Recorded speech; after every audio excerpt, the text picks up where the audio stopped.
I'm Daryl Crow. Recently, I received a letter from Sally Mae out of McLean, Georgia. And Sally writes and she says, Daryl, I see that you go to classes and I see that you go out on location and you do a lot of painting in places outside of your studio. How do you get prepared? What do you take with you? And does it matter if you're going to a classroom or if you're going on location? And it does matter, okay? You've got to think this through because you've got to be comfortable and you kind of got to recreate your studio situation. So I'm just going to share with you. Now I take the exact same supplies except for one addition. When I'm going out on location to paint, the light changes, okay? And I probably have only a limited time. For example, I recently went to Colorado. And I was visiting there. I did a workshop for 4 days, and I had just 1 day of sightseeing. So I hit a few locations. So the tool that I took with me that I do not take to a classroom is none other than my trusty little camera. And what I do is I shoot as many photos as I can. Some are for composition, and some are just for details. Okay, and then when I get back, I could have 100 photos. They're digital, so it's really easy and cost effective. I'll sometimes have upward to 100 photos on just one particular painting. And let me just show you what I chose and what kind of a painting it resulted in. Do you see those beautiful flowers? I don't know what kind of flowers they are, but they were beautiful and they were all over. And this was an area called Red Rock. And they actually have a symphony hall there, an outdoor one where you can play. And I just love this particular shot. I walked out of the little cafe onto a balcony and I saw this and I said, wow, that is a beautiful shot. So this was a composition. But over here, what's missing were some detail. So what I did is took a photo here of details on what's the side of that rock. Now, do you see way back in here, there's some rocks? So I did another detail photo, okay? So I put all of these elements onto my camera by taking that shot with me. And it doesn't matter if you have that great big old camera that I have, or if you just walk around with a cell phone, okay, that has a camera capability in it. So just take these photos with you when you're on, or take these tools with you when you are on location. And then when I got home, I put them all together and I created this painting. Now this is the beautiful composition that I put together. And that came as a result of none other than having a camera with me while I was on location. So now let's take a look at the set of supplies if I'm going to actually paint on location. I use a very, very portable easel, as you could tell right in here. It weighs about 9 pounds, but the beauty of it is it will hold my paint supplies and my brushes, and it's very compact. It has a case, or I can put it into my own case. And when I go to set it up, it's just a matter of lifting this arm up like this, so it can be used as both a tabletop or it has 3 legs, telescopic, so I can use it in an upright standing. Now, it has drawers, trays right here. You open it up and I have trays. I also have a palette right here that cleans really nice, and I can pick the palette up, and there I have my paints that I use, and I also have my brushes. So this is very, very compact, portable, and easy to take with me. Now, let me show you the next thing, because this does not have all of the supplies I need. So I'm just going to go ahead and just grab this box that I have right here. I like being organized, and I also like things that are compact. If you're looking here, this is an old fishing box I got for about $4 down at the local Walmart, Kmart, Target department store. And in here I have my mediums. Okay, I have 4 bottles of mediums. I have the cups for mediums. I have some pencils in case I want to draw something in here. I have Q-tips. I have tools right in here. So I've got scissors, I've got my Swiss Army knife, which serves as a plier and a knife and a screwdriver. I'll even put in my wipeout tool in here. Now the other thing that I have is trash bags. I have a lot of spare trash bags because you use a lot of paper towels in our technique, and we want to make sure that we have it. And then of course I have my entire marketing department here on a business card, just in case someone's saying, what are you doing? And that is one of the biggest questions you'll have when you are painting on location. People are going to want to know if you sell your painting. And of course the answer is always, oh, well, of course, because we all like that happy dollar. So that's what we do. So I like putting them in here so I can easily organize, and I can shut this easily just like this.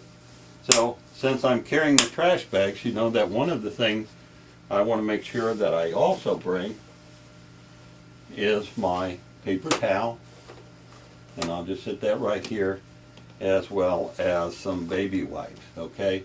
And they'll take the oil and the paints off of your hands. They will also clean anything that's around there. And then, of course, the last thing I like to carry with me is my tube wringer. Now, this is all pretty nice, but how do you physically carry it? I like using this portable, if you will, milk cart on wheels. All you have to do to open it up, see it's very, very compact right now. See how thin it is, so it stores easily in your studio. All you have to do is just unclip it on both sides and just pull it straight out like this and lay the floor in, and you've got a beautiful case that you can use to put your supplies. And because it has the wheels over here in the back on both sides, you can expand the arm just like this, and it will wheel. Now this particular this particular milk cart on wheels I've had for about 10 years, and it's gone everywhere, up and down the Rocky Mountains, up and down the Sierra Nevada mountains, all through Yosemite. It's gone through Ireland, it's gone through Scotland, through England, and all over the United States. So it's easy to carry, and sometimes I even take this little bugger on to the plane. And but I don't have anything in it when I do. It's just empty. It all depends on the size of the suitcase and the weight. You know the regulations as well as I do. But what's nice about this is you can have a system of going ahead and loading it up. So let me show you how I will load up this milk cart on wheels. First thing I'm going to do is put in my easel.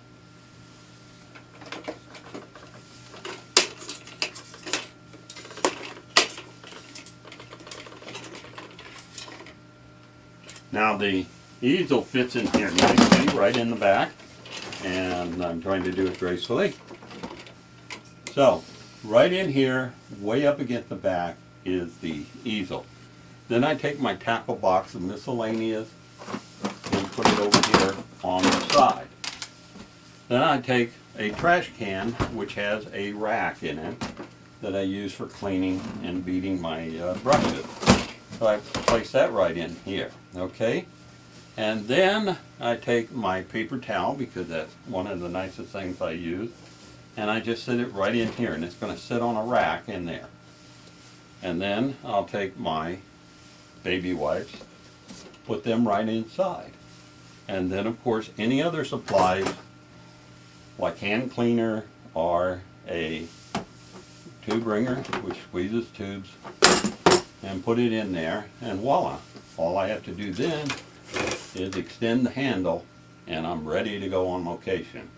It's one great big simple box that I use on wheels, and I've taken it over some of the roughest terrains, out through Colorado, out through California, through Arizona, through Florida, and right through the streets of Boston.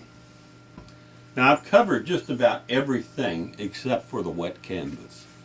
When we go out on location and we're painting, our canvases are going to be wet unless we're using acrylics. But if you're using oil or water mixable oils, then the canvas is going to be wet. And we want to make sure that we bring it home unblemished. That's why I use the canvas carrier. All right, and I'll show you how it works. We just simply lay it down flat, just like this. Okay, and it's designed just so you can easily open it up And inside here, I have a wet painting. And I had to spend one midnight, you know, on Halloween just to get this done because I wanted to capture the movement of that pumpkin as it laid on the ground. But in any case, you lay the wet painting right in here. It's got some extra space right at the frame edge or the canvas edge that's angled just so it'll wedge this in. And you go ahead and shut it.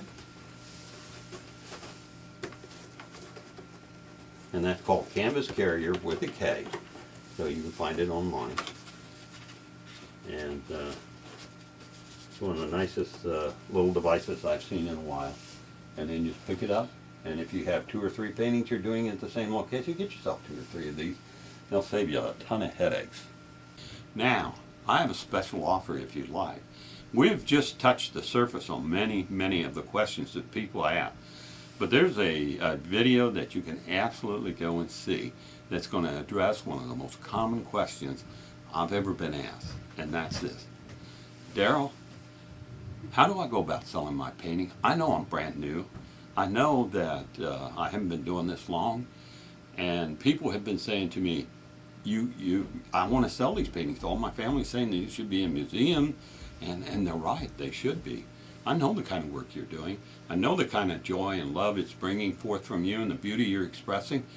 But how can I go about selling mine? What are the things? What's one of the most effective ways that I can sell my paintings? Well, I have a little video for you if you'd like to see it. It's a little longer than this video, but it's going to cover some tremendous elements that you may not and give you a new approach that even as an absolute never painted before beginner, you can do this. And if you're not painting and you have a friend that is painting, then you can help them. You can tell them what you know. And if you just go to Darryl Crow, and that's DarrellCrow.com/videos, I'll tell you all about it. And this is a no obligation free film. I want you to go out there and be extremely successful selling your painting. Learn to paint and sell them at the same time. I'm Darryl Crow, and yes, you can paint.